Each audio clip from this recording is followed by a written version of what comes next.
말씀을 드립니다. 저는 젊었을 때 철학 공부를 해서 도산 안창호 선생님 같은 정신적 지도자가 됐으면 좋겠다.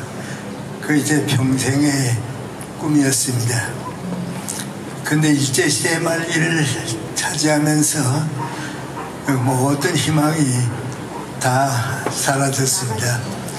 왜냐하면 우리나라의 주인은 일본 사람들이 되고 우리는 그 머슴이 되는 상황이기 때문에 한번 내 나라에 살아봤으면 좋겠다. 내 나라가 아니면 안 되겠다. 그런 고통을 마음에 가지면서 바로 80년 전 어제 저녁입니다. 14일 저녁에 전과 같은 생각을 가지고 잠들었는데 꿈을 꾸게 됐습니다. 누군가가 나를 진남포 바닷가까지 안내해 줬는데 거기 가보니까 중학생 때부터 미국에 돌아갔을 때까지 저를 키워주고 이끌어주고 돌아갔을 때도 나와 둘이서 한국의 독립을 위해서 기도드리고 떠났던 마을이라고 하는 선교사님이 그 바닷가에서 날 기다리고 있었습니다. 그 선교사님이 나를 보더니 말씀은 안 하시고요. 보여줄 것이 있으니까 나를 따라오라고. 그런데 바닷가에 널판으로 만든 큰 창고가 있습니다. 2개가 있는데 그 한 창고 앞에 가더니 문을 열고 보라고 그래서 보았습니다. 봤더니 그 창고 안에 일본 사람들의 시신이 가득 차 있습니다. 높은 데까지 전부 가득 차 있습니다.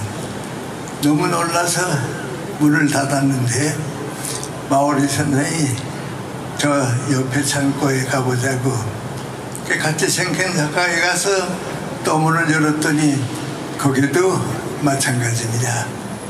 자세히 보니까 내가 일본서 대학 생활을 할 때에 같이 공부한 일본 학생들도 그 시신 가운데 껴 있습니다. 그리고 돌아섰더니 꿈이니까 마오리 선교사님이 내가 너한테 보여줄 것은 다 보여줬다. 그리고 사라지셨습니다.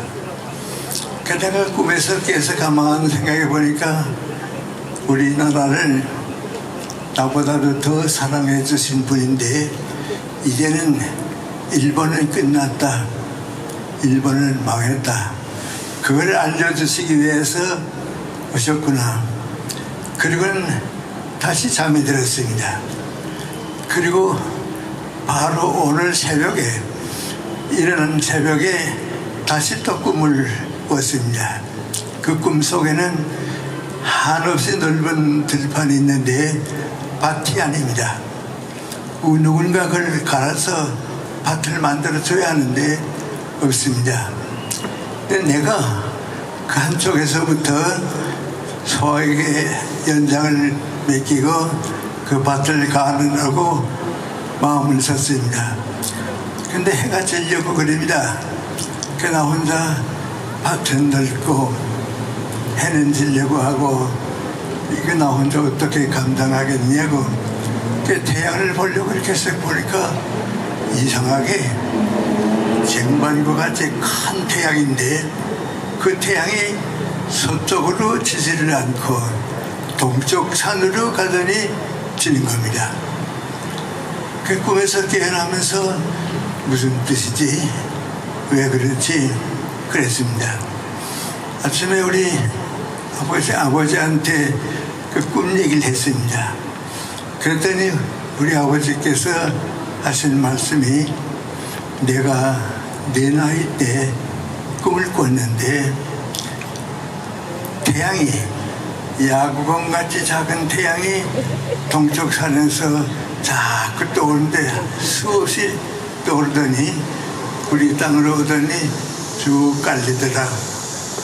그걸 보고 얼마 있다가 우리나라를 뺏겼는데 너 오늘 평양까지 가서 무슨 소식이 있는지 알아보고 오라. 평양에 갔습니다. 가서 전차가 한 길밖에 없는데 그 전차를 타고 쭉 보니까 아무 변화도 없습니다. 모든 사람은 희망을 잃고 피난 가려고 하는 사람들이 보이고 그랬습니다. 그 전차가 시청 앞에 멎었습니다. 그러니까 내릴 사람들은 내리고 탈 사람들은 또 타는데 거기 내가 앉아서 들으니까 그 전차 마지막 맞은 저 가게입니다. 그 가게에서 라디오가 큰 소리로 들려오는데 일본 국가입니다. 그래서 뛰어내려가지고 그 가게에 들어갔더니 국가가 끝난 다음에 일본 천황이 중대한 발표를 하겠다고 예고가 됐습니다. 그래서 무슨 얘기를 하는가 하고 봤더니 간단합니다. 우리는 무조건 전쟁에서 항복하고 전쟁은 지금으로 끝난다고 하는 방송입니다. 그래서 받아들인 게 있는거아니 일본이 패망했구나. 전쟁이 끝났구나. 그럼 이제 남은 것은 우리가 독립할 수 있는 길인데 이제부터는 내 나라에 살 수 있겠다. 나한테도 희망이 있겠다.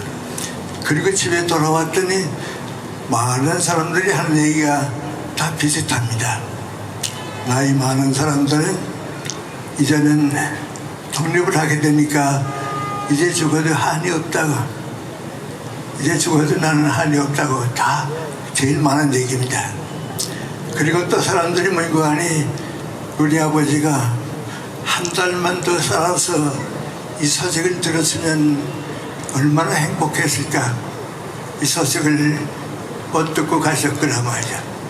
또 어떤 어머니들은 어린애들 내리고 공동묘지까지 가서 절을 하고서 돌아오다가 날 만났습니다. 내가 어디 갔다 오셨냐고 그랬더니 뭔가 하니 애기 아버지한테 해방됐다고 하는 얘기를 알려고 갔다 왔다고. 그 이제 해방을 맞이하는 오늘 전 국민들이 느낀 기쁨과 희망의 소식입니다. 내가 철학을 공부해서 정신적 지도자가 되고 싶다 하는 꿈을 가졌는데 이제부터 나는 교육계에 헌신해서 많은 제자들을 키워서 나 혼자는 할 수 없으니까 그 제자들과 더불어 나라다운 나라, 살고 싶은 나라를 만들어갔다. 그 희망을 다시 찾았습니다.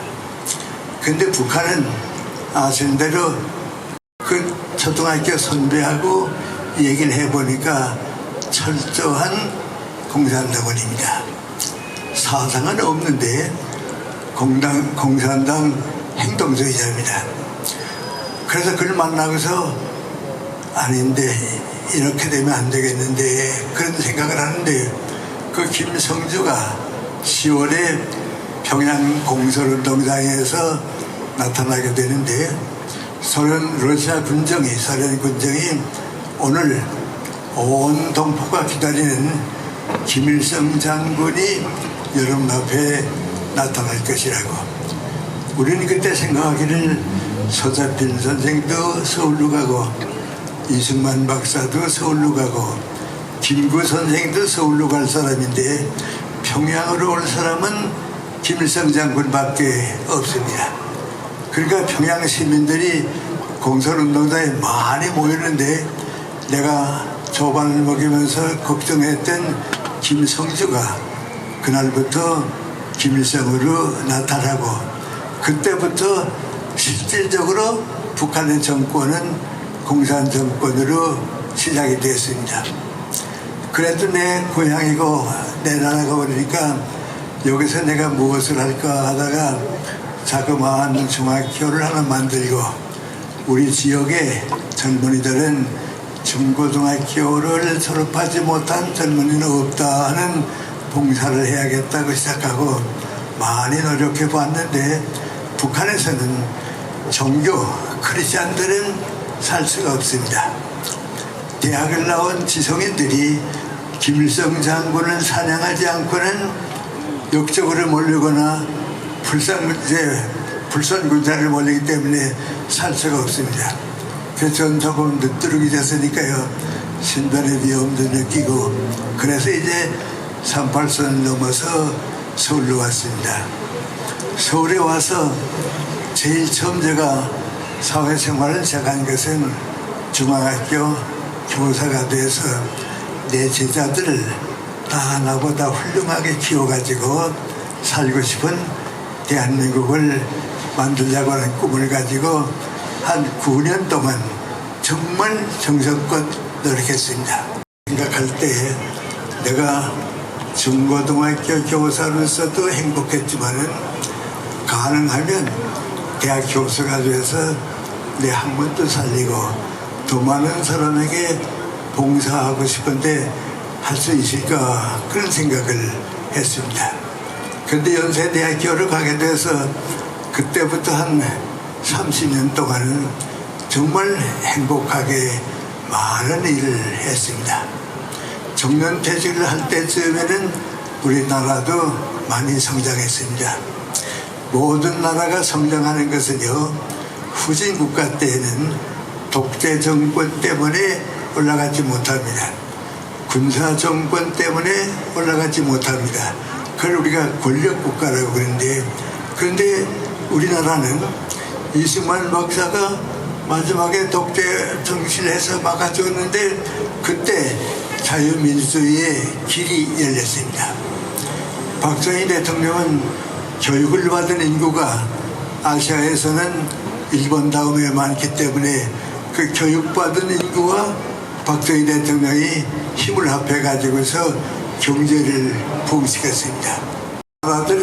다른 모든 나라들은 한미가 민국하니 대한민국은 이젠 민주국가로 떳떳하다고 세계 어디 가든지 부끄럽지 않다고 말했습니다. 이제 그것이 김영삼 대통령 때 와서는 권력국가가 한 단계 올라가서 세계가 인정하는 민주국가가 됐는데 그걸 우리가 법치국가라고 합니다. 그렇게 되니까 저는 연세대학교에 있고 나라는 성장하니까 정말 좋았습니다. 희망이 있다.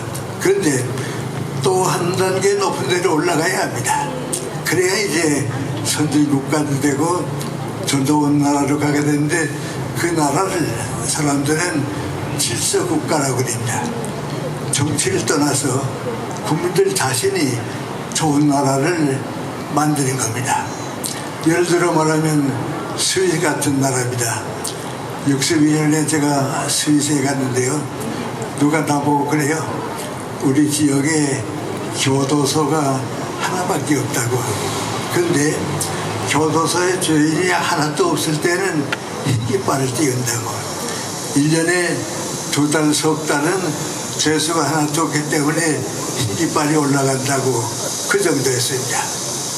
또 제 선배가 캐나다에 이민가 있었는데 그 캐나다 이민가는 내 친구를 뭐라 그런 거 아니 나는 한국에서 오긴 왔지만은 내가 20대 캐나다가 다른 나라하고 전쟁하게 되면 나 지원해서 나간다고. 왜? 캐나다가 있으니까 내가 있고 내가 있기 때문에 캐나다가 있기 때문에 캐나다와 나는 한 몸이라고 말이죠. 그게 질서국가입니다. 그렇게 될 것이다. 늦어도 한 60, 70년 되면 거기까지 올라갈 것이라고 기대했습니다. 그런데 그것이 김대중 대통령까지는 왔습니다. 그 다음부터 우리 정치기가 병들기 시작했습니다. 국민의 기대를 저버리고 나라는 병들고 경제는 후퇴하게 되고 분열은 국민 분열은 심하게 되고 점점 수습할 수 없는 사회가 되더니 이제 20여 년 후에는 오늘이 됐습니다. 이제는 외국 사람들은 우리가 선진국가라고 그러지만은 안으로 살아보면 선진국가다운 점은 전혀 없습니다. 대통령과 국민과 믿을 수가 없고 말이죠. 집단 이기주의만 생겨서 전부 집단으로 싸움만 하고 말이죠. 지도자들의 얘기를 들어보게 되면요, 이전 대통령다운 대통령이 없어지고 말았다. 정권밖에 없다 말이죠. 또 정당이 있어야 나라가 되는데 지금은 정당이 전 필요 없다. 하나 뿌리면 된다. 야당은 없이 해라. 그런 사람들이 공공연하게 얘기하고 있습니다. 정치를 하는 사람들이 보면 대한민국이 거꾸로 가는 거다. 이대로 가면 안 되겠다 말이죠. 그렇습니다. 이제 국민의 한 사람이 내가 보게 되면 큰 병에 걸렸습니다. 우리가 선진국가로 가는 질서국가로 가는 길은 멀어지고 다시 정치인들 때문에 권력국가로 떨어질 단계가 됐습니다. 이 병을 고쳐야 합니다. 이거 못 고치면 우리 후배들과 우리 후손들은 우리를 책망할 것입니다. 근데 나라의 병, 국민이 있는 병은 의사가 없습니다. 그럼 누가 의사인가? 생각이 바르고 올바른 국민이 그 병을 고치는 길밖에 없습니다. 우리가 건전한 대한민국 국민으로 다시 태어나는 것 밖에는 희망이 없습니다. 그 오늘 80주년을 맞이하는 광복절에 여러분과 더불어 제가 함께 우리 서대문 국민 여러분과 함께 4가지를 제시합니다. 이거 없이는 이런 나라가 되지 못한다. 정직하다. 거짓을 버리자. 정치인들은 진실이 아니면 말하지 말란 말이죠. 그겁니다. 우리 여러 사람들이 있습니다만 안 죽은 의사가 있습니다. 내가 그 안 죽은 의사를 아주 존중하는데 그 외관이 그분은 일본 법정 안에서도 한마디도 거짓말 안 했습니다. 나는 한국 국민을 위해서 동양의 평화를 위해서 이렇게 할 수밖에 없었단 말이죠. 죄인을 잡아가도 좋고 사형을 처해도 좋지만은 이건 나에게 준 사명이라고. 내가 아는 사람 가운데 일반 법정 앞에서도 거짓말 안 한 사람은 안 죽은 자입니다.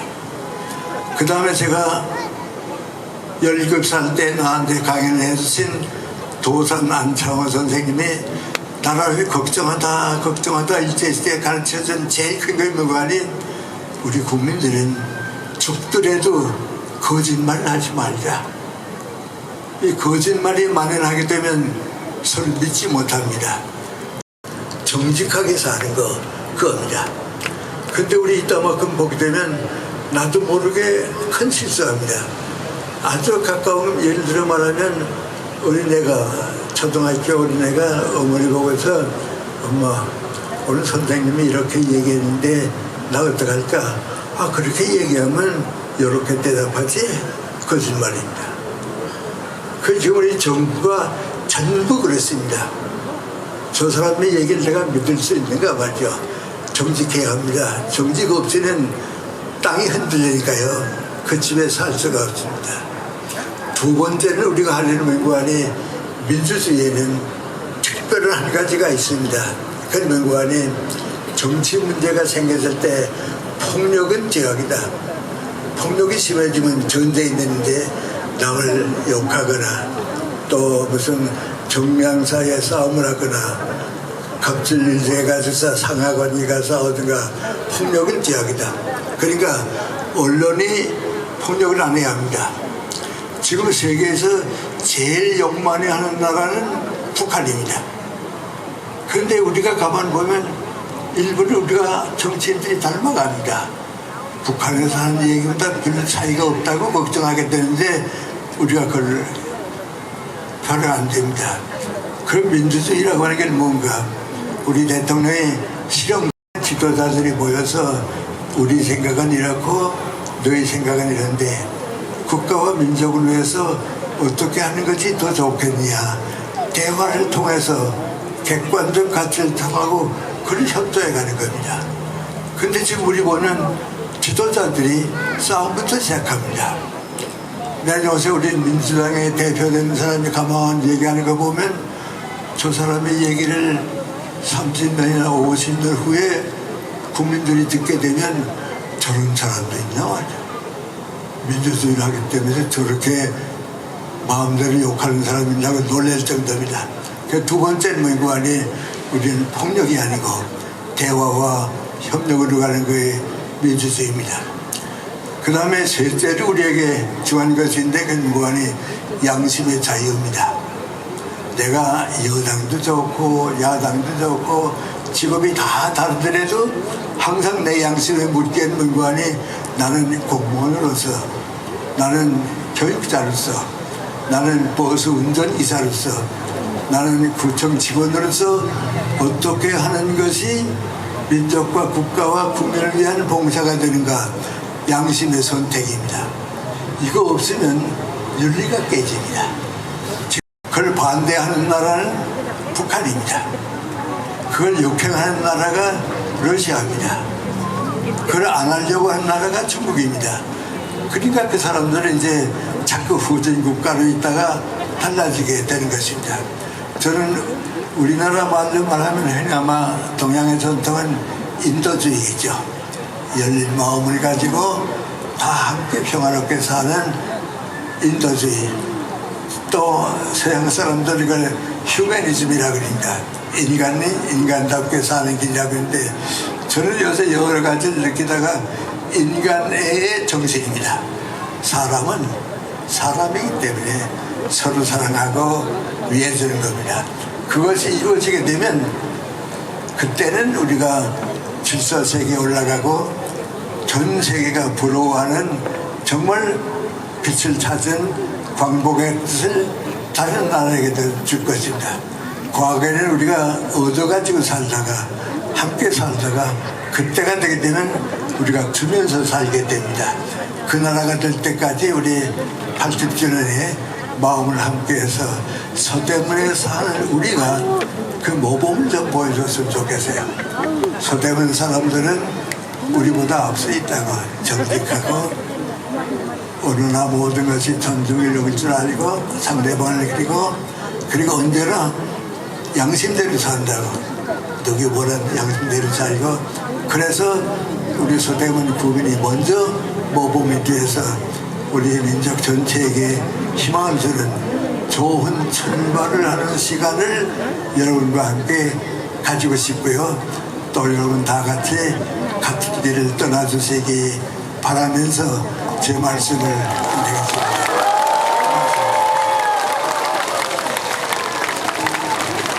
네, 여러분 다시 한번 큰 박수 부탁드리겠습니다.